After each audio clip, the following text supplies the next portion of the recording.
பல அடியால கிணற்றிலிருந்து விடாமல் கேட்ட உருமல் சத்தம். இதோட உயிரை நம்ம எப்படியாவது காப்பாத்தி ஆகணும்.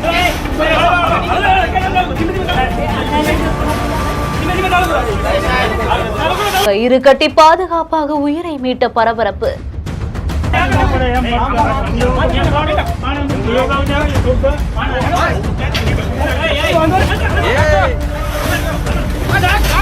குஜராத் மாநிலம் பாவ்நகர் எடுத்திருக்கக்கூடிய பர்வாலாங்கிற கிராமத்துல தான் இந்த சம்பவம் நடந்திருக்கு. வனப்பகுதியிலிருந்து வெளியேறிய சிறுத்தை ஒண்ணு வழி தவறி அந்த கிராமத்துல இருக்கக்கூடிய பல அடியால கிணற்றுக்குள்ள தவறி விழுந்ததா கூறப்படுது. மேலும் உயிருக்கு போராடியபடி கிணற்றுக்குள்ள இருக்கக்கூடிய ஒரு சிமெண்ட் கம்பம் மேல ஏறி நின்று விடாமல் உரிமையபடியும் இருந்திருக்கு. இந்த சூழல்ல தான் அந்த வழியா போன ஊர் மக்கள் பலருமே கிணற்றுக்குள்ள வித்தியாசமான முறையில சத்தம் கேட்பதை அடுத்து சந்தேகம் அடைந்து உள்ள எட்டி பார்த்திருந்திருக்காங்க. அப்போ சிறுத்தை ஒண்ணு கிணற்றுக்குள்ள மாட்டி தவிக்கிறதும் தெரிய வந்திருக்கு. உடனடியா கிராம மக்கள் வனத்துறையினருக்கு தகவல் கொடுத்து சம்பவ இடத்துக்கு விரைந்து வந்த அதிகாரிகள் சிறுத்தையை மீட்கக்கூடிய பணியிலையும் ஈடுபட்டிருக்காங்க. உடனடியாக கிணற்றுக்குள்ள கயிறை கட்டி பாதுகாப்பா சிறுத்தையுடைய உயிரை மீட்டிருக்காங்க.